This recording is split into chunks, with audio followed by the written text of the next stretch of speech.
Subscribe کیجئے ہمارے channel کو اور بیل آئیکن کو دبائیے تاکہ قرآن و حدیث کی بات آپ تک فوری پہنچ سکے۔ تلبیہ کے مسائل۔ تلبیہ یعنی لبیک کا زبان سے کہنا شرط ہے، اگر دل سے کہہ لیا تو کافی نہ ہوگا۔ یعنی کوئی یہ کہے جی میں نے زبان سے نہیں کہا، میں نے دل میں تلبیہ پڑھ لیا ہے، تو نیت تو دل سے ہو سکتی ہے لیکن تلبیہ زبان سے پڑھنے کی چیز ہے، زبان سے پڑھنا پڑے گا۔ گونگے کو زبان ہلانی چاہیے، وہ الفاظ نہ کہہ سکے۔ گونگا آدمی اگر کہے کہ میں زبان سے کہنے کا کیا فائدہ، کچھ بھی سمجھ میں نہیں آئے گا، تو اس کو کہیں گے بابا تو زبان تو ہلا، زبان تو ہلا، باقی الفاظ نکلیں یا نہ نکلیں لیکن زبان سے ہلانے سے اس کا یہ عمل پورا ہو جائے گا۔ مسئلہ ہر ایسا ذکر جس سے حق تعالیٰ کی تعظیم مقصود ہو تلبیہ کے قائم مقام ہو سکتا ہے، جیسے لا الہ الا اللہ، الحمدللہ، اللہ اکبر۔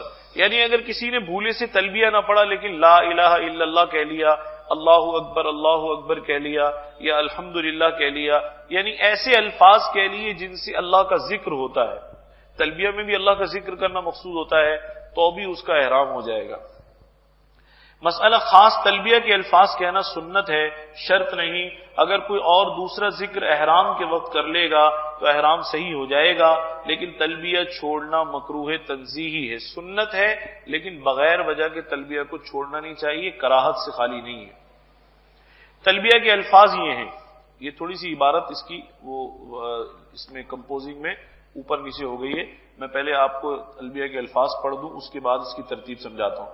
تلبیہ کے الفاظ یہ ہیں، لبیک اللہم لبیک، لبیک لا شریک لک لبیک، ان الحمد والنعمت لک والملک لا شریک لک۔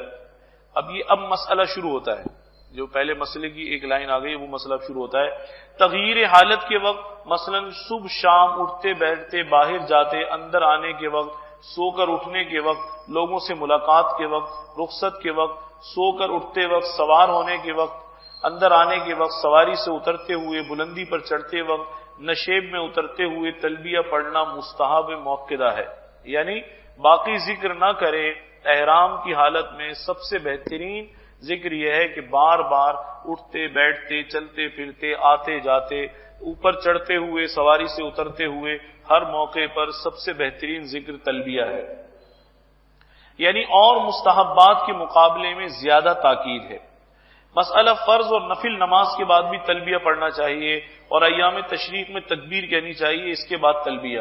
اگر پہلے تلبیہ پڑھ لیا تو تکبیر ساقط ہو گئی، مگر تلبیہ 10ویں تاریخ کی رمی کے ساتھ ختم ہو جاتا ہے، باقی ایام میں صرف تکبیر کہی جائے گی۔ مسئلہ تلبیہ میں آواز بلند کرنا مسنون ہے، لیکن اتنی زیادہ نہیں کہ جس سے اپنے آپ کو یا نمازیوں کو یا سونے والوں کو تکلیف ہو۔ مسئلہ عورت کو تلبیہ زور سے پڑھنا منع ہے، صرف اس قدر آواز سے پڑھے کہ خود سن لے۔ لیکن میں نے تو عجیب منظر دیکھا ہے، بس میں وہاں بیٹھے ہوتے ہیں یا کہیں جا رہے ہوتے ہیں، کچھ گروپ سوار ہوتے ہیں، تو جو مرد ہیں وہ تو ماشاءاللہ یا اونگ رہے ہیں یا آہستہ آواز سے تلبیہ پڑھ رہے ہیں، خیر سے عورتیں اونچی آواز سے پڑھیں۔ تو مرد کو چاہیے اونچی آواز سے پڑھے اور عورت کو پست آواز سے پڑھنا چاہیے۔ مسئلہ تلبیہ حج میں رمی کرنے کے وقت تک پڑھا جاتا ہے، تلبیہ حج میں رمی کرنے کے وقت تک پڑھا جاتا ہے۔ جب جمرہ عقبہ کی رمی شروع کرے تو تلبیہ کو موقوف کر دے، جب تک رمی نہیں ہوئی اس وقت تک تلبیہ پڑھیں گے، جیسے ہی رمی کی بس تلبیہ ختم ہو گیا۔ اور عمرے میں تلبیہ طواف شروع کرنے تک پڑھا جاتا ہے، جب تک عمرے کا طواف شروع نہ ہو تلبیہ پڑھتا رہے، جیسے ہی طواف شروع کیا بس اب تلبیہ ختم۔ امید ہے اس ویڈیو کو صدقہ جاریہ کے طور پر آپ لوگ ضرور لائک اور شیئر کریں گے، اور مزید پرسرار پہلوؤں کے بارے میں جاننے کے لیے ہمارے چینل کو سبسکرائب کریں۔ یا کچھ پوچھنا یا جاننا ہو یا کوئی مشورہ ہو ہمیں ضرور کمنٹس کریں یا ای میل کریں۔ انشاءاللہ پھر ملاقات ہوگی۔ السلام علیکم ورحمۃ اللہ وبرکاتہ۔